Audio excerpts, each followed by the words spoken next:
En este video estaremos hablando del criterio de áreas iguales. El criterio de áreas iguales utilizamos para analizar la estabilidad transitoria en un sistema eléctrico de potencia. Introductoriamente entonces vemos un concepto de la unidad generadora. En la unidad generadora tenemos la máquina primaria, que es la que impulsa a nuestra unidad generadora, en este caso la turbina. Esa máquina primaria genera un torque T sub M, que es un par mecánico que hace girar a la unidad generadora. Y por otro lado tenemos el generador, que genera un par T sub E, un par electromagnético, que a medida que va tomando carga nuestra unidad generadora, ese par T sub E va aumentando. Bien, ese par electromagnético se opone al par mecánico. Son en sentidos contrarios. Cuando estamos en una condición estable, estado normal de operación, la potencia del generador es igual a la potencia de la demanda, ese par mecánico es igual al par eléctrico y la unidad generadora está operando entonces a la velocidad nominal y a la frecuencia fundamental del sistema, 50 Hz. ¿Qué sucede entonces cuando tiene una perturbación y la potencia mecánica y la potencia eléctrica son distintas? ¿Cómo se va a comportar la unidad generadora? Eso entonces está descrito en la ecuación de oscilación de la máquina síncrona. La ecuación de oscilación nos dice que vamos a tener una aceleración angular toda vez que tengamos un desequilibrio entre la potencia mecánica y la potencia eléctrica, o entre demanda y generación.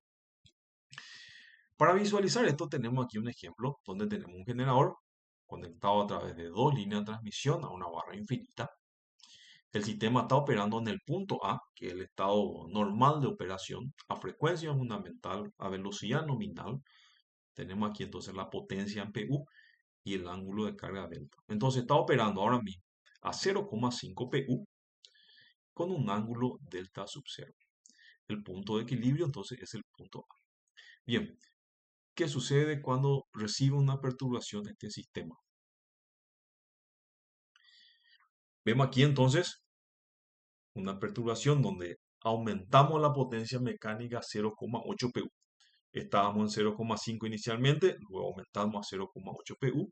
Entonces la potencia mecánica es mayor que la potencia eléctrica. Estamos en el punto A entonces, donde estábamos en la condición anterior. Como aumentamos la potencia mecánica, hay más torque mecánico que torque eléctrico. Eso va a hacer que la unidad generadora empiece a acelerar. Y va a empezar a acelerar, va a pasar por el punto B hasta que va a llegar en el punto C. En el punto C entonces tenemos la condición que la potencia eléctrica es mayor que la potencia mecánica. Si el par eléctrico es mayor que el par mecánico, entonces tenemos una desaceleración de la unidad generadora. La unidad generadora va a empezar a desacelerar y va a ir desacelerando hasta llegar al punto A y en el punto A nuevamente empieza a acelerar. Entonces la ecuación de oscilación nos dice que cuando recibe una perturbación, la unidad generadora está oscilando entre los puntos A y C y oscila alrededor de su punto de equilibrio teórico que es el punto B. Bien, vemos entonces que tenemos una oscilación de la potencia de la unidad generadora y una oscilación también del ángulo de carga. Entonces, ese es el comportamiento que ocurre en la máquina cada vez que tiene una perturbación. Este estudio es teórico. Claro que cada vez que sufre una perturbación, en la vida real existen mecanismos que nos ayudan a estabilizar esta oscilación. Por ejemplo, uno de los mecanismos es el estabilizador del sistema de potencia, que me ayuda entonces a amortiguar esta oscilación en el punto de equilibrio. Este es un concepto importante para poder entender entonces el criterio de área igual. Bien, en el criterio de área iguales nos interesa lo que es estabilidad transitoria. La IEEE define a la estabilidad transitoria cuando, después de haber ocurrido una perturbación en el sistema, si ocurre una gran perturbación en mi sistema, por ejemplo un cortocircuito, el sistema puede volver a alcanzar la condición de operación estable. Esa es la visión de la IEEE. Me interesa entonces eso. Me interesa saber si cuando existe una falla en mi sistema, yo puedo recuperar otra vez a la condición normal de operación. Bien, uno de los métodos para poder analizar la estabilidad transitoria de mi sistema es el criterio de área igual. ¿Sí? Es un método gráfico que me permite saber entonces si yo voy a poder recuperar otra vez el sincronismo de todo mi sistema eléctrico. Bien, el criterio de área igual asume lo siguiente. Asume que desde el punto A hasta el punto B, esta área que tenemos aquí, esta área entonces representa la desaceleración o la energía cinética de desaceleración en la oscilación electromecánica de la máquina. Y del punto B hasta el punto C sería entonces la desaceleración. Aquí está acelerando y aquí está desacelerando la unidad generadora. Y dice lo siguiente, voy a tener estabilidad en el sistema. ¿Cuándo? Cuando la energía cinética de aceleración es igual a la energía cinética de desaceleración, entonces el sistema va a ser estable. Eso dice el concepto de área igual. Eso podemos reflejar aquí en la fórmula, donde dice que el área, esta área 1, tiene que ser igual al área 2. Si eso se mantiene, entonces la condición es estable en mi sistema. Por eso esto es un método gráfico. Bien, para visualizar, analizamos entonces el primer caso. El primer caso es, tenemos la línea 1, la línea número 2, y ocurre una perturbación grande. Ocurre un cortocircuito en la línea 2 a inicio de la línea 2, ¿sí? Cerca de la barra número 2. Bien, ¿cómo se va a comportar entonces la unidad generadora a través de esa perturbación? Tenemos entonces aquí la curva de la potencia y el ángulo delta.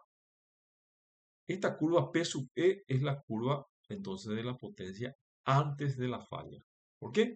Porque antes de la falla estaba operando con las dos líneas de transmisión y después, cuando ocurre la perturbación, entonces este flujo de potencia por L2 entonces es totalmente obstruido. Bien, entonces antes de la falla estábamos en el punto A, estábamos con 0,8 pu. Ambas líneas de transmisión estaban operando hasta que ocurre un cortocircuito entonces en la línea número 1. En el momento que ocurre un cortocircuito, entonces la potencia cae a cero. Desde el punto A vamos hasta el punto B, porque el cortocircuito se produce en la barra pi. ¿Sí? No se puede transmitir flujo de potencia a la barra infinita porque el cortocircuito está en la barra número 2. En ese instante toda la potencia cae a cero, ¿sí? Y se mantiene entonces desde el punto B hasta el punto C. En el punto C es el punto donde las protecciones de la línea 2 actúan, quita de funcionamiento la línea de transmisión número 2 y devolvemos al sistema con una línea de transmisión. Por eso es la curva de la potencia después de la falla con la línea de transmisión número 1. Devolvemos al punto D y en el punto D entonces la máquina se acelera hasta llegar en el punto E. Bien, entonces, según el criterio de áreas iguales, esta área, el área 1 que se generó en la falla y el área 2 después de la falla, cuando devolvimos con una línea de transmisión al sistema, deben ser iguales. Y la máquina va a empezar a oscilar entonces a través de ese punto. Cuando devolvemos la máquina, entonces con la línea de transmisión número 1, oscila hasta llegar al punto E y desde el punto E se desacelera hasta el punto G y la máquina está oscilando entonces entre el punto G y el punto E. Entonces después de la perturbación, recuperamos con una línea y nuestra máquina está oscilando. Tenemos entonces aquí, fíjense la oscilación, tenemos la oscilación cuando cae a cero por el cortocircuito, devolvemos con una línea de transmisión y la potencia empieza a oscilar entonces en nuestra unidad generadora. También tenemos aquí el ángulo de carga delta que empieza a oscilar después de recuperar nuestro sistema. Entonces aquí recuperamos nuestro sistema porque la línea de transmisión número 2 quitó de servicio y volvimos entonces a alimentar a la demanda solamente con la línea de transmisión número uno. Bien, algo entonces importante es este ángulo delta máximo. Este ángulo delta máximo en el punto E es el que me va a definir entonces si mi sistema va a ser estable o inestable, que sería el máximo ángulo de oscilación que está relacionado con el punto E. En el caso anterior entonces vimos que el punto E está aquí en este, ¿sí? Muy cerca del ángulo delta sub 0 y tenemos una oscilación entonces entre los puntos E y G. ¿Qué pasa si aumentamos este ángulo delta máximo? Fíjense que ahora tardó más tiempo para despejar la falla, el ángulo crítico es mayor. Volvimos acá con la línea número 1 y la máquina osciló hasta el punto E. Como ese punto E, este ángulo es mayor, entonces vamos a recuperar nuestro sistema que va a oscilar hasta el punto E y va a empezar a hacer el swing, va a desacelerar hasta llegar en el punto G.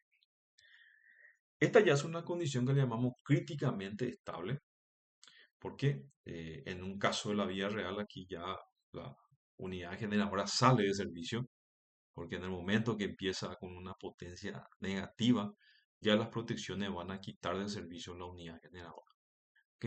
Entonces, este punto E y el ángulo delta máximo es muy importante para la estabilidad del sistema. Bien, entonces, ¿cuándo va a ser inestable después de una falla? Si este punto E de oscilación máxima pasa la línea de la potencia mecánica, una vez que pase la línea de la potencia mecánica, ya el sistema es totalmente inestable y estamos en una condición entonces de pérdida de sincronismo. ¿Sí? Ya la oscilación empieza a aumentar cada vez más y entramos entonces en una condición de inestabilidad en el sistema.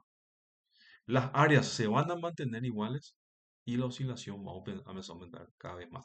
El ángulo de carga también empieza a aumentar infinitamente hasta que la protección va a quitar fuera de servicio a la unidad generadora. Bien, para finalizar tenemos otro caso entonces. En este otro caso aquí tenemos que el cortocircuito ya no es en la barra. Hay un cortocircuito a tierra en la línea número 2, pero en la mitad de la línea número 2. Entonces, en esta condición vamos a tener tres curvas. La potencia antes de la falla, que es cuando estaba en condición normal, cuando estábamos operando por las dos líneas de transmisión. La potencia durante la falla, porque tenemos un flujo de potencia que va a alimentar el cortocircuito aquí y la impedancia de la mitad de la línea número 2. Entonces, esto está reflejado aquí en la potencia durante la falla. Y una vez que actúa la protección y quita fuera de servicio la línea número 2, tenemos entonces el flujo de potencia con la línea número 1 después de la falla. ¿Cómo se va a comportar entonces? Estamos en el punto A, en condición normal de operación. Ocurre la falla, vamos al punto B, que es el punto entonces donde la línea número 2 está alimentando el cortocircuito. Vamos hasta el punto número C, que en ese punto actúan las protecciones, quita fuera de servicio la línea número 2 y devolvemos al sistema en el punto D con la línea número 1. Solamente una línea de transmisión operando. Entonces aquí vamos a tener una oscilación hasta el punto E y la máquina va a empezar a oscilar entonces desde el punto E en esta curva entonces de la potencia después de la falla con una línea de transmisión. Bien, entonces este es un análisis interesante, es una herramienta utilizada para saber si después de una perturbación la unidad generadora puede recuperar nuevamente en condición de sincronismo para poder volver a estabilizar el sistema. Es una herramienta gráfica que me permite saber eso. Yo puedo saber si ocurre una perturbación, entonces cuál es el ángulo crítico, cuál tiene que ser el máximo tiempo que tiene que actuar la protección para que mi sistema no caiga en una condición de estabilidad. Si te gustó este video, dale like. Si tenés algún tema más sobre el sistema de potencia, podés comentar para poder entonces poder seguir aprendiendo juntos.